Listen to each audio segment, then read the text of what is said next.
నీది ఒప్పించుకోవటానికి, నీది రుజువు చేసుకోవటానికి బైబిల్లో ఉన్న వాక్యాలు వక్రీకరిస్తావా? ఏమండి, యేసుక్రీస్తు నిజంగా కుడి చెంప మీద కొడితే ఎడమ చెంప చూపించమనే ఒక ప్రేమ తత్వాన్ని నేర్పాడు కనుక ఈరోజు బైబిల్ ఓపెన్ యూనివర్సిటీ నెమ్మదిగా ఉందండి. క్రైస్తవులు కాదు మేము, యూనివర్సిటీ నెమ్మదిగా ఉంది. ఒకవేళ యేసుక్రీస్తు ఎవడైనా మారు మాట్లాడితే ఉతికేయండి అని చెప్పింటే ఈ పాటికి అన్నీ మూసుకుపోయేవి. యేసు అది మాకు నేర్పించలేదు. ప్రేమించమన్నాడు. అవసరమైతే ఎదుటివాడి కోసం నీ ప్రాణం పెట్టమన్నాడు ఆయన.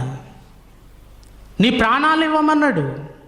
కనుక యేసు ఆ ప్రేమ తత్వాన్ని నేర్పాడు కనుక చూస్తూ వింటూ ఉన్నాం. ఇలాగే ఎంతకాలం ఉంటాం చెప్పండి? బయట పెట్టాలి కదా, పెట్టాలి. బైబిల్లో లేనిది బోధిస్తున్నప్పుడు నిన్ను బయటికి లాగాలి. ఇలా లాగగలిగే సత్తా యూనివర్సిటీ వారికే ఉంది. అందుకే ఇప్పుడు తీసాం బయటికి. ఇంకా చాలా ఉన్నాయి. చూడండి, జాగ్రత్తగా ఆలోచించండి. మొదటి కౌంటర్కి అయిపోయింది.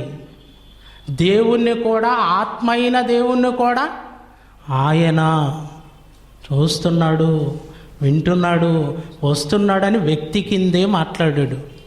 అలాగే ఆత్మను గురించి చెప్పాడు. మొదటి కౌంటర్ అయిపోయింది. రెండవ చూడండి. రెండో విషయం ఏమిటి? అక్కడ యేసు చెప్తున్నారు, నేను వెళ్ళనిదే ఆదరణకర్త మీ వద్దకు రాడు, నేను వెళ్ళి పంపిస్తాను అన్నారు. కానీ ఇక్కడ కండిషన్ ఏమిటి? ఆ వచ్చే ఆదరణకర్త యేసు వెళ్ళకపోతే రాకూడదు, యేసు వెళ్ళి పంపిస్తేనే రావాలి.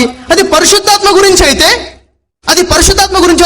పరిశుద్ధాత్మ యేసు వారు భూమి మీద ఉన్నప్పుడే పైకి పోకముందే కిందికి వచ్చింది కదా.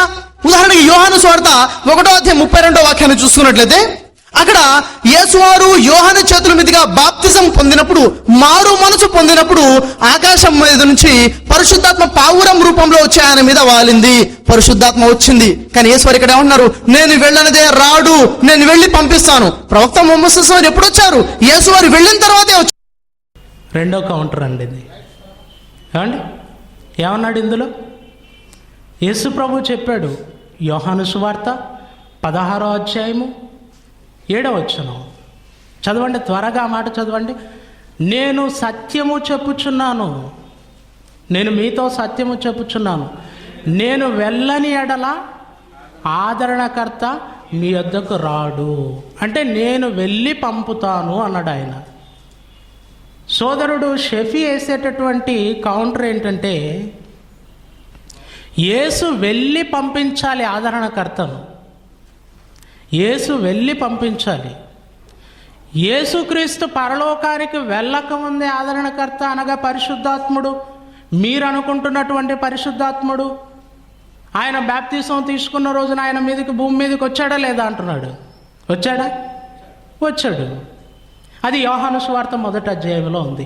అంటే యేసు ప్రభువు వెళ్ళకముందే ఆదరణకర్త వచ్చాడు. నేను వెళ్ళనిదే రాడన్నప్పుడు ఇప్పుడు వెళ్ళకముందే వచ్చాడు గనక ఈయన ఆయన కాదు అంటున్నాడు. కానీ ఇందులో అసలు సిసలైన విషయం ఆలోచించలేదు షఫీ. ఏమంటే మీకు కూడా బహుశా ఇప్పుడు చెప్పేంత వరకు వెలగదనుకుంటాను. ఇందులో అసలు సిసలైన విషయం ఏంటంటే, ఏమంటే స్పష్టంగా చెప్పాడు, నేను మీతో సత్యము చెప్పుచున్నాను. మీతో అంటే అక్కడ ఎవరితో చెప్తున్నాడు? శిష్యులతో చెబుతున్నాడు. నేను మీతో సత్యము చెప్పుచున్నాను, నేను వెళ్ళిపోవటం వలన మీకు ప్రయోజనకరము, నేను వెళ్ళనిదే ఆదరణకర్త రాడు అంటున్నాడా, మీ వద్దకు రాడు అంటున్నాడా? చూడండి అక్కడ ఏముంది? అక్కడ మీ వద్దకు రాడు, మన యొద్దకు రాడు అనలేదు. అండి, మీ యొద్దకు రాడు అంటే అప్పటికి ఇంకా ఎవరి యొద్దకు రాలేదు? శిష్యుల యొద్దకు రాలేదు. యేసు ప్రభు మీదకి వచ్చాడు. ఆయన మీదకి వచ్చిన విషయం కాదు ఆయన చెప్పేది. నేను వెళ్ళి పంపుతాను, ఇదిగో మీ మధ్యకు పంపుతాను. మరి అప్పటికి పంపబడలేదా? పంపబడలేదండి? యేసుప్రభు ఈ మాటలు చెబుతున్నప్పటికీ ఇంకా వారికి ఆత్మ అనుగ్రహింపబడి ఉండలేదా? ఉండలేదని యేసుప్రభు వారే చెప్పారు. చూడండి, యోహాను సువార్త 7వ అధ్యాయం చూడండి, 39వ వచనం. తన యందు విశ్వాసం ఉంచువారు పొందబోవు ఆత్మను గూర్చి ఆయన ఈ మాట చెప్పాను. ఆత్మను గురించి ఈ మాట చెప్పాను. చెబుతే ఏమంటున్నాడు కింద? యేసు ఇంకను మహిమపరచబడలేదు గనుక ఆత్మ ఇంకను అనుగ్రహింపబడి ఉండలేదు అన్నాడు. చూడండి, అక్కడ ఆత్మ ఇంకను అనుగ్రహింపబడి ఉండలేదు అంటే అప్పటికి ఇంకా ఆత్మ శిష్యుల మీదకి రాలేదు, యేసుక్రీస్తు మీదకి వచ్చింది. ఆ విషయం కాదు. అందుకే ఆయన స్పష్టంగా చెప్పాడు, నేను మీతో సత్యము చెప్పుచున్నాను, నేను వెళ్ళి మీ వద్దకు పంపుతానన్నాడు. కనుక యేసుక్రీస్తు మీదకి వచ్చాడు ఆదరణకర్త, పరిశుద్ధాత్ముడు. అపోస్తలుల మీదకి ఇంకా అప్పటికి రాలేదు గనక ఆయన వెళ్ళి పంపుతానని చెప్పాడు. అయిపోయింది దీనికి. ఇప్పుడు 3వది చూడండి. 2 విషయాలు. మూడో విషయం ఏమిటంటే అక్కడ యేసువారు చెప్తున్నారు, యోహాను సువార్త 14వ అధ్యాయము 16వ వాక్యంలో చూసుకున్నట్లయితే అక్కడ యేసువారు చెప్తున్నారు, నేను తండ్రిని వేడుకుంటాను, మీ వద్ద ఎల్లప్పుడూ ఉండట కొరకు ఒక వేరొక ఆదరణకర్తను పంపమని. ఎవరిని పంపమని? వేరొక ఆదరణకర్త. వేరొక ఆదరణకర్త అంటే ఏమిటండి? దాంట్లో ఒక అర్థం ఉంది. వేరొక ఆదరణకర్త అంటే కనీసం 2 ఆదరణకర్తలైనా ఉండాలి. ఉదాహరణకి నేను ఆ బుక్ ఇవ్వండి అన్నాను, బ్రదర్ తీసుకొచ్చి ఈ బుక్ ఇచ్చారు. ఇది కాదండి, వేరొక బుక్, వేరొక పుస్తకము అంటే ఇది కాదు వేరొకటి అని కనీసం 2 పుస్తకాలు ఉండాలి. వేరొక ఆదరణకర్త అంటున్నారు యోహాను సువార్త 14వ అధ్యాయం 16వ వాక్యంలో. అంటే కనీసం 2 ఆదరణకర్తలు ఉండాలి. ఆదరణకర్త అంటే పరిశుద్ధాత్మే అయి ఉంటే, నేను క్రైస్తవ సోదరులను అడుగుతున్నాను, మరి 2 పరిశుద్ధాత్మలు ఉన్నాయా? లేవు కదా, ఒకే పరిశుద్ధాత్మ కదా. మరి మీరు అడగవచ్చు, ప్రవక్త ముహమ్మద్ ఒక వ్యక్తి కదా, మరి 2 ఆదరణకర్తలు ఉన్నారా అంటే తప్పకుండా ఉన్నారు. ఆదరణకర్త అంటే అర్థం ఏమిటి? కింద ఫుట్ నోట్ లో చూసుకుంటే బైబిల్లో ఉత్తరవాది అని ఉంటుంది. ప్రవక్త ముహమ్మద్ వారు 2వ ఆదరణకర్త. మొదటి ఆదరణకర్త ఎవరు? మొదటి ఉత్తరవాది ఎవరు? మరెవరో కాదు, యేసువారే.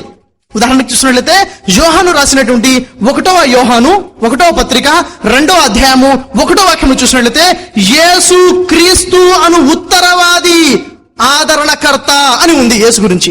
యేసు ఆదరణకర్త. యేసు వ్యక్తినా శక్తినా? యేసు వ్యక్తే, రాబోయేది కూడా వ్యక్తే. ప్రవక్త ముహమ్మద్ సల్లల్లాహు అలైహి వసల్లం. ఏమండి, ఇందులో అతడు చూపించినటువంటి తెలివి మీరు ఆలోచించారో లేదో? ఏమండి, పరిశుద్ధాత్మ అని మాట్లాడుతున్న సమయంలో ఆదరణకర్తకు అర్థం చెప్పలేదు. ఆదరణకర్తకు అర్థం చెప్పలేదు. ఎప్పుడైతే మహమ్మదును ఎంటర్ చేస్తున్నాడో అప్పుడు ఆదరణకర్తకు అర్థం చెప్పాడు. 2 పరిశుద్ధాత్మలు ఉన్నాయా అంటున్నాడు. అసలు ఆదరణకర్త అంటే ఉత్తరవాది, అది చెప్పాడు. ఉత్తరవాది అంటే యేసు మొదటి ఉత్తరవాది అయినప్పుడు పరిశుద్ధాత్ముడు ఆదరణకర్త, యేసు తర్వాత వచ్చినటువంటి దేవుని ఆత్మ 2వ ఉత్తరవాది ఎందుకు కాకూడదు? ఏమండి, 2వ ఉత్తరవాది ఎందుకు కాకూడదు? అయ్యాడు, కానీ ఇతడు వక్రీకరిస్తున్నాడు ఇక్కడ విషయాన్ని. ఇలా తీసేసి అలాగా దానికి అతికించుకున్నాడు అంతే. టార్గెట్ ఏంటో తెలుసా? అసలు సిసలైన టార్గెట్ స్టేజ్ మీద ఉండే సభకు ముందు ప్రకటన చేస్తారు. ఏమని? ఇదిగో అందరినీ ఒకే దేవుని వైపు నడిపించాలి, మనమంతా ఒకే సంతానము, మనమంతా ఒకే దేవుణ్ణి ఆరాధించాలి అని ఆ మాటలు చెప్పి అందరినీ సమానంగా ప్రేమిస్తున్నట్టుగా బైబిల్ తప్పు అనడు, వేదాలు తప్పు అనడు.